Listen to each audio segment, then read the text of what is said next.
Commonwealth ಕ್ರೀಡಾಕೂಟ. ಪದಕಗಳ ಪ್ರವಾಹದಲ್ಲಿ ಭಾರತದ ನಲಿದಾಟ.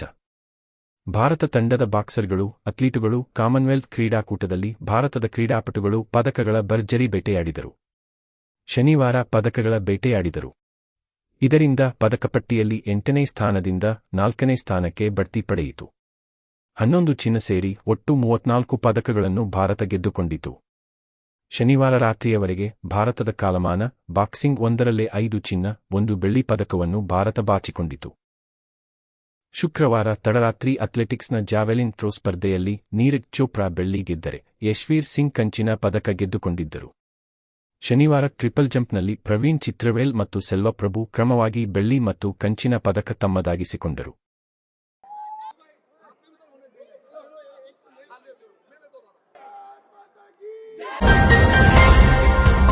ಕೇರಳಂನಲ್ಲಿ ಭಾರೀ ಮಳೆಗೆ 8 ಮಂದಿ ಸಾವು, ಹಲವೆಡೆ ಪ್ರವಾಹ, ಭೂಕುಸಿತ.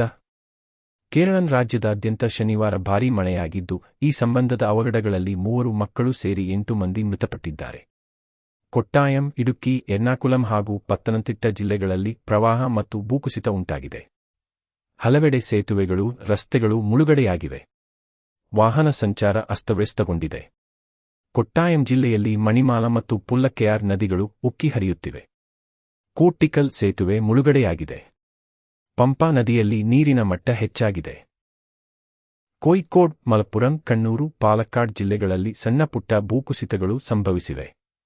ವಯನಾಡ್ ಘಾಟ್ ರಸ್ತೆಯಲ್ಲಿ ಭೂಕುಸಿತ ಸಂಭವಿಸುವ ಸಾಧ್ಯತೆಯಿದ್ದು ವಾಹನ ಸಂಚಾರ ನಿರ್ಬಂಧಿಸಲಾಗಿದೆ.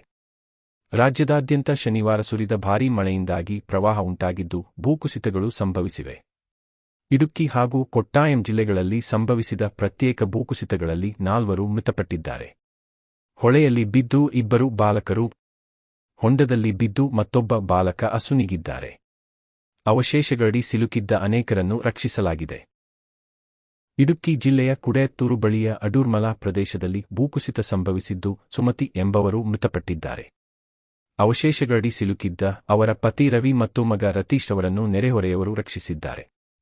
ವಾಗಮೋನ್ ಪ್ರದೇಶದಲ್ಲಿ ಪ್ರಭಾಕರನ್ ನಾಯರ್ ಎಂಬವರು ಮೃತಪಟ್ಟಿದ್ದಾರೆ.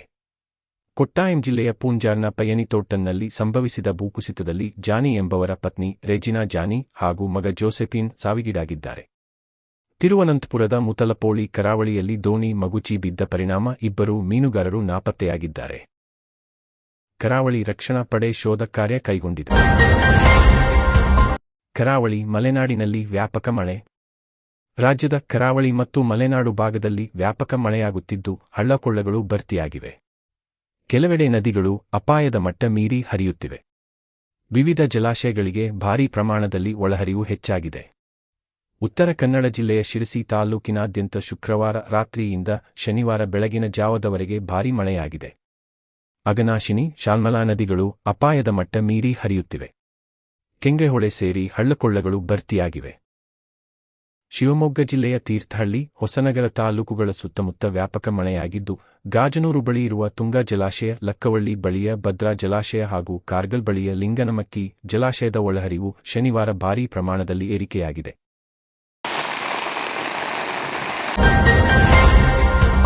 ಯುವಕರ ಸಾಮರ್ಥ್ಯವೇ ದೇಶದ ಭವಿಷ್ಯ, ಪ್ರಧಾನಿ ಮೋದಿ.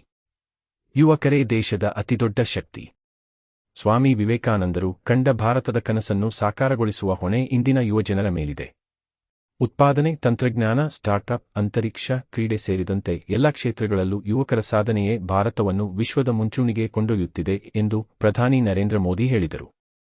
ಮೈಸೂರಿನ ಶ್ರೀರಾಮಕೃಷ್ಣ ಆಶ್ರಮದಲ್ಲಿ ನಿರ್ಮಿಸಲಾದ ವಿವೇಕ ಸ್ಮಾರಕವನ್ನು ಉದ್ಘಾಟಿಸಿ ಅವರು ಮಾತನಾಡಿದರು.